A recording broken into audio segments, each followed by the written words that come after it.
Hey, everybody, this is Lorraine. And Jennifer.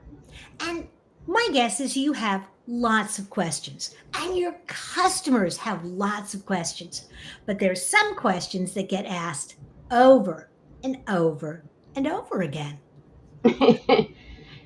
And that, you know what? Those are the questions that we want to talk about, don't we, Jen?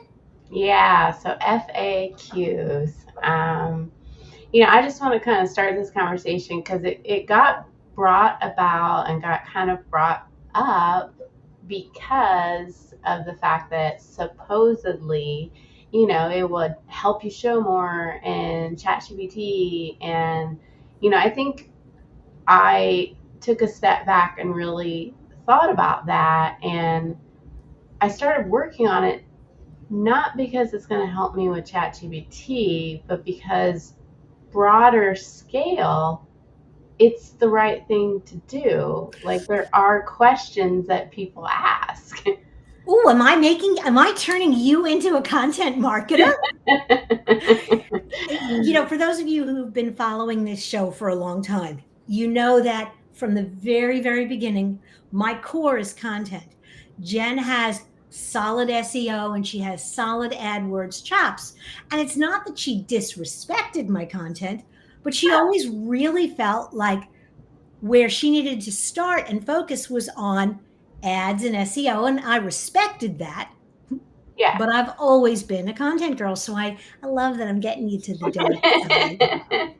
There's technical aspects to Mm. it. Like it's great to have that, but how I started to really think about it was okay, I have a certain buyer persona or a certain person that I want to talk to. And I used AI though to help me from that very specific perspective.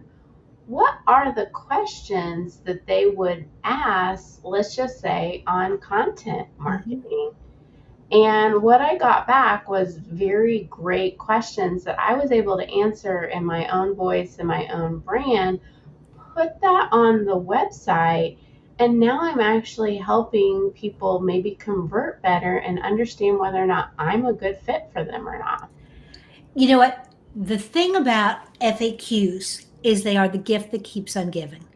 Because if Mary wants to know the difference between a navy bean and a cannellini bean, Yeah. and you answer that question one time, Bobby wants to know, and Jeremy wants to know, and Susie wants to know. And that question, and it sounds silly, but that particular question on the Randall Beans website, we answered it in a rather lengthy blog post with 2 or 3 recipes Yeah. 15 years ago. And you want to know something? It still gets traffic. It is the gift that keeps on giving Yeah. if you get the right questions. Well, sales talks about like they just want to get in front of somebody. Mhm. What if you flip that script and the things that you might say or the questions they might ask in a sales call that was actually on the website, Mhm. and then that fueled your social media and fueled your email marketing? Like you're going to get to say what you want to say in that sales call already.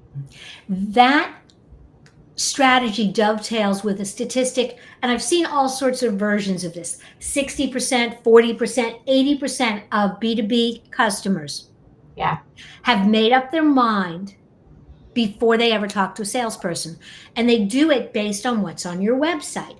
And so answering FAQs helps people come to the table much more informed and ready to buy, or they come with higher level questions and you don't waste hours on, you'll excuse me, the bullshit. Yeah. It does three things in my mind. It helps educate, it helps Mhm. build trust, and it actually lowers your cost acquisition on per client because they know more about who you are and they're ready to buy. The other thing, and it's in that acquisition cost, but it actually frees up your salespeople because if they walk into a sales conversation and there are a lot of questions, and in their mind, they're like, okay, that's on the website, that's on the website. When they do the follow up, Now, what they can say is, hey, you had these questions. Here's a link to the answers. They have something to actually follow up with. And they have something that is valuable and informative and addresses the questions and doesn't have to be salesy.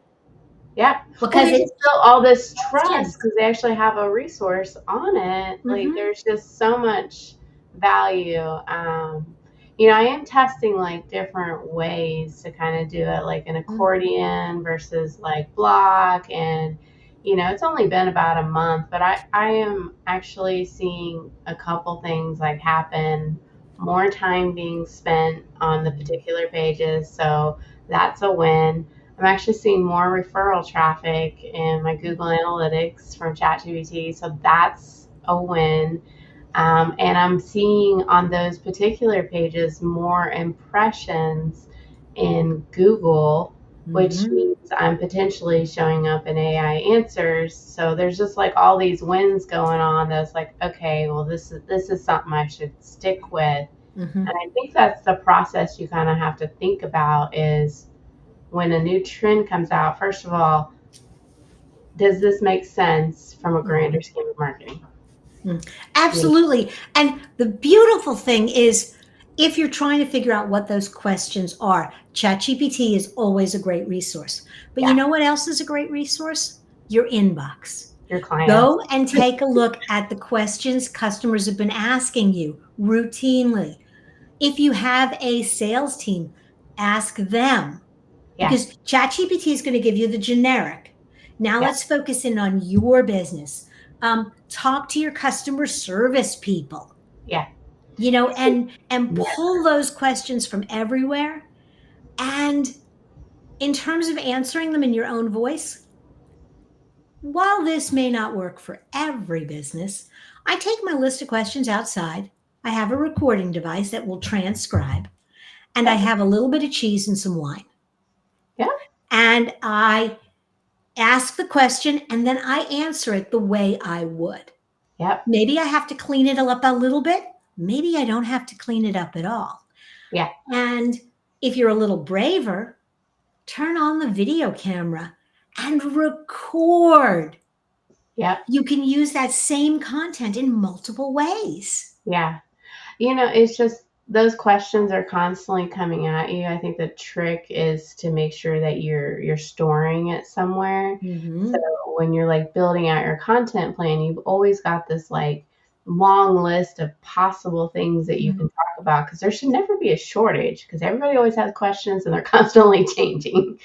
Absolutely. And I want to do two things. Number one, I love having the FAQ page. I also will sprinkle one question, you know, maybe not every page of my website, but I will sprinkle it sometimes on my websites in a relevant page. I'm Yeah, talking about um, bean recipes, or I'm talking about Old Navy beans, and I might put a question on there, curious about the difference between. I might do a teaser on the answer and a link to the longer answer. there you go. Yeah, that's And good be, because technical. that's a very, I know me, the content person, not the SEO person, Yeah, but that internal link back to your main FAQ page establishes additional authority. yeah, And one of the other things that we did when we identified great FA, like a great answer to a question page, we'd go back and enhance it. We'd add more content. If you had this question, you might have these two or three other questions. right. And again, and you said something else, and I kind of blew over it. And it had more to do with how you approach new trends in general. And I did not want that idea to get lost in the conversation about FAQs because I think you made a really important point. Well, the point is that when a trend comes out, I think the first thing you have to look at is this tied to a bigger marketing objective? Like, is this tied to a business goal that I want to achieve? And look at it more of if it does, then great. that to me is just the first step that, okay, I do want to do this trend. The second step is my audience in the place or the platform, or would my audience like that? Mm-hmm. Is kind of the second thing that I think about. And then, okay, how am I going to get it out there? Like, but it's a strategic thought. Absolutely. And that process of where does this fit? How am I going to execute it? And really thinking through all of that. And I might even add, as part of that thinking, what goes?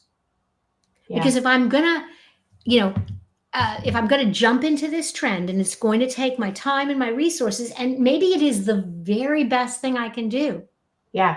something's got to go. Yeah, that's a good point. So I can give an example, like FAQs made sense.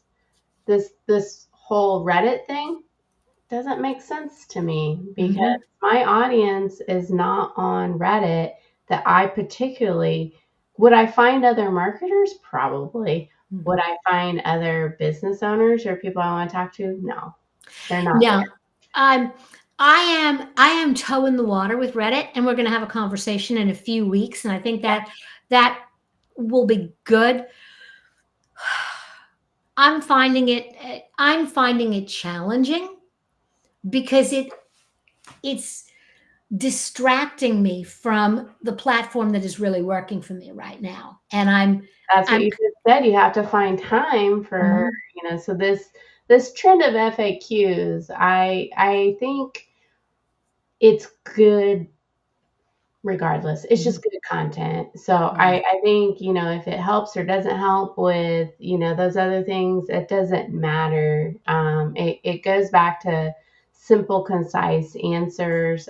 Sometimes they become a full blog post like you're Mhm. talking about, but this is all rooted in, that people have questions and you got answers. Absolutely. And I haven't taught it in a long time, but in my Common Sense SEO class, I Yeah. do an entire section just on questions. Yeah. So the reasons to answer questions may be a little different than they were 2 or 3 years ago. Hmm. The underlying people have questions. Yeah.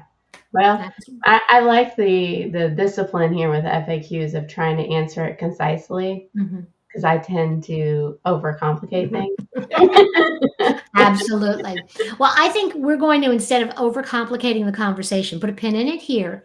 But if you have questions, be sure to reach out to Jen or I about how do you get those questions and answers on your website. All right, take care now. Bye Bye. now.